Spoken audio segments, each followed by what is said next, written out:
Aquesta cinquena edició de la Mostra d'Art Contemporani Català senzillament és una continuïtat d'aquella primera mostra que es va fer l'any 77, organitzada pel col·lectiu d'artistes de Sant Cugat i que des d'aleshores fins avui ha sigut un recorregut a l'itinerari de l'art que es fa a Catalunya i aquesta vegada amb la incorporació del Principat d'Andorra.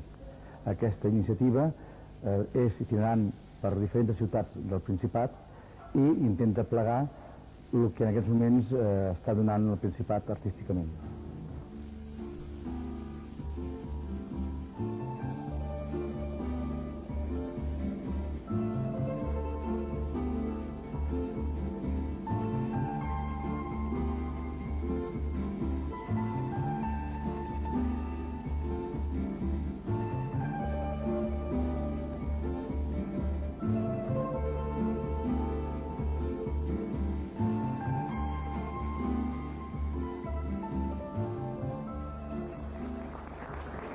Us parlarà el president de la Generalitat de Catalunya.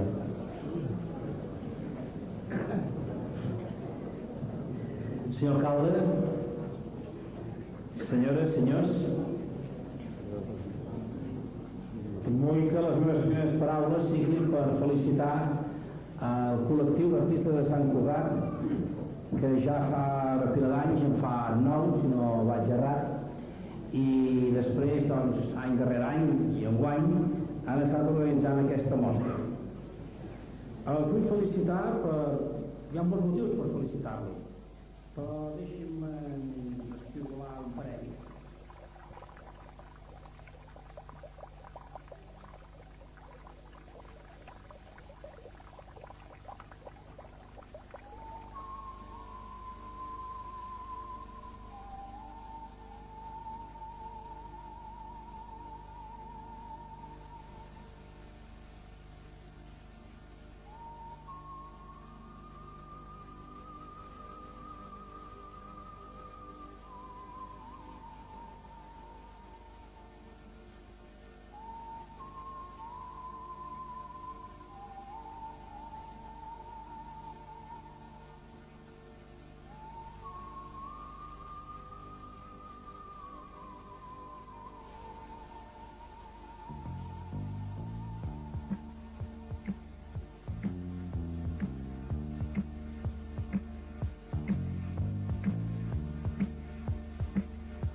La cosa que vull posar de relleu respecte d'aquesta 5a mostra d'art contemporani català és que en aquesta ocasió veig que els pintors aquí exposats, en general, han perdut aquella dolçor a què tant ens han acostumat en els últims 7 o 8 anys.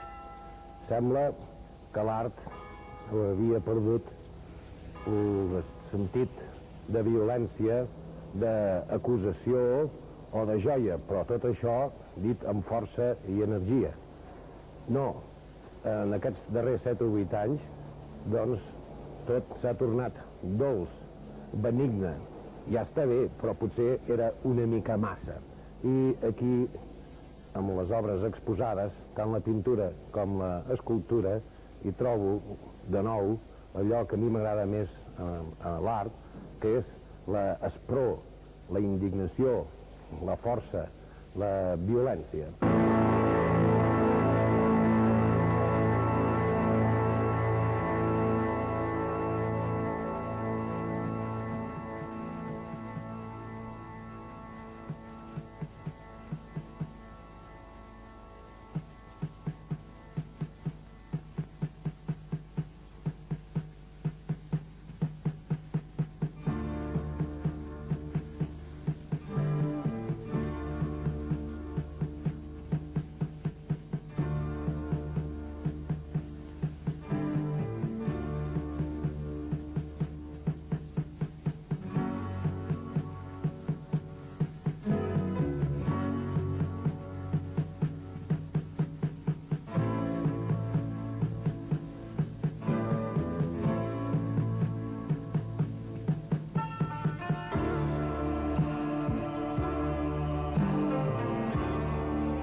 Cadascú fa anar per la seva feina els materials i els mitjans de producció que li són adients.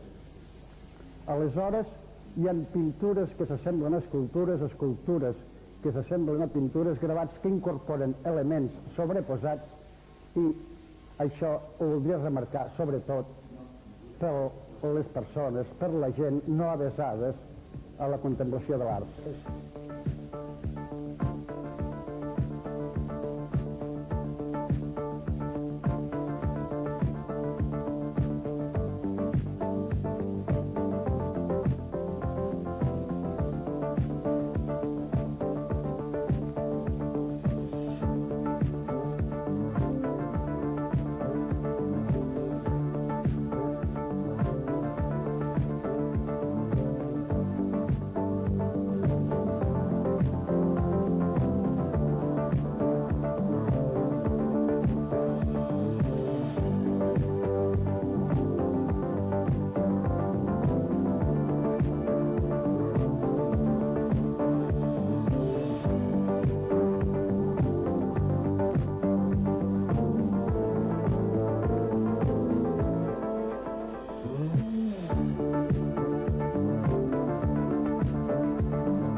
interessant que se sàpiga fer bé, però això no és pas el que s'ha de mostrar, sinó el que s'ha de mostrar és que hi ha quelcom a dir, quelcom a explicar, quelcom a fer sentir en els altres o quelcom per provocar i per indignar. Si l'art no ens proporciona aquestes impressions i aquestes emocions, em sembla que de poca cosa serviria, perquè per ornamentar els nostres interiors i la nostra vida habitual ja en tenim prou amb el que ens ofereix el comerç i la publicitat.